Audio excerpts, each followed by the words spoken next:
Wesh les gars, victoire importante du Barça. Quand vous voyez le score, vous pouvez vous dire que le match a été simple. Loin de là, ça a été un match difficile parce que le Barça a une défense qui habite à la rue, une défense au bord du boulevard. Parce que c'est pas possible d'avoir une telle largesse défensive. C'est vrai, on prône un football offensif, mais la largesse défensive de cette équipe que j'ai vue aujourd'hui, c'est abusé. On a vu ça face à Monaco. On s'est dit que c'est parce que c'était un 10 contre 11. C'est pour ça qu'il y avait autant d'espace derrière le dos de la défense du Barça. Mais aujourd'hui, on l'a vu. Si Villarreal avait été au minimum réaliste, ce match pouvait finir 3-4, 5-3 ou bien 4-4. Personne ne sait. Néanmoins, masterclass de la part d'Hansi Flick. Débrief à chaud. Bienvenue les amis dans cette nouvelle vidéo pour parler du débrief du Barça Villarreal. Les gars, je vous invite tout d'abord à lâcher le pouce bleu, à me donner en commentaire votre homme du match. Merci pour ceux qui ont pris le temps de le faire. Vous êtes les meilleurs. Les gars, aujourd'hui, j'ai été impressionné plus précisément par un joueur. C'est vrai, l'équipe a fait une masterclass. Nul n'a été tellement mauvais, mais j'ai été impressionné par Jules Koundé aujourd'hui, qui prend beaucoup plus de plaisir à jouer à ce poste d'arrière droite.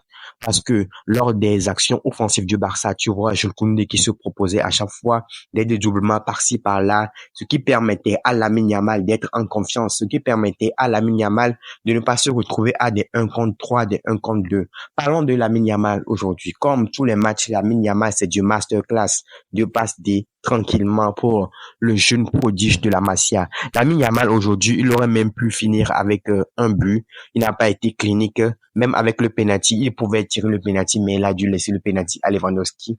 Voilà, c'est la hiérarchie des attaquants. Il a respecté ça et Lewandowski n'a pas marqué son pénou. C'est pas grave parce que qu'est-ce qu'on demande à un attaquant? On demande à un attaquant de marquer des buts et aujourd'hui, Lewandowski a planté ses buts. Et aujourd'hui, je pense que Hansi Flick a pondu une masterclass. La gestion de l'équipe a été exceptionnelle parce que à partir de maintenant, le Barça va enchaîner chaque 3 jours jusqu'à la prochaine trêve. Ligue des Champions, Liga, Ligue des Champions, Liga. Du coup, il fallait reposer certains joueurs. Il y a certains joueurs qui sont réputés fragiles. Je parle par exemple de Pedri, de Baldé. Donc, Hansi Flick se devait de gérer ça. Aujourd'hui, Baldé était au repos. Casado était touché avant, donc Casado était au banc.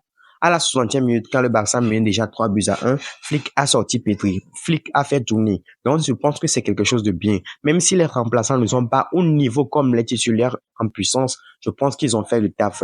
Aujourd'hui, Ter Stegen s'est gravement blessé. Je pense que beaucoup dans la communauté sont partis valer marabout pour que Ter Stegen se blesse. Les gars, c'est pas sérieux. C'est pas sérieux, les gars.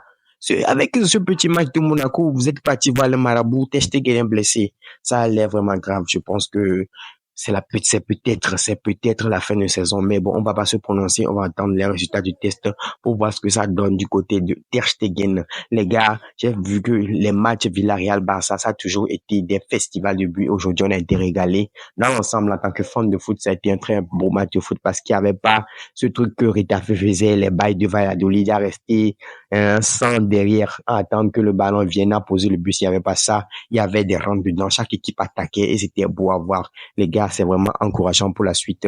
Les hommes d'Hansi Flick ont encore fait un carton plein et j'espère que ça va durer assez longtemps. Maintenant, on est rassuré parce que après la défaite à Monaco, on était un peu dans le doute et aujourd'hui, on a vu que c'était pas un hasard si le Barça avait gagné tous ces matchs-là. Aujourd'hui, on a vu que Flick a un système de jeu qui est en place. Même s'il y a beaucoup de lacunes défensives, je pense que nous sommes tous contents quand nous voyons notre Barça marquer beaucoup de buts. Les gars, c'était un petit peu l'essentiel du débrief à chaud. N'hésitez pas à nous dire ce que vous pensez du match du Barça et surtout à donner votre homme de match en commentaire. On est ensemble. Abonnez-vous.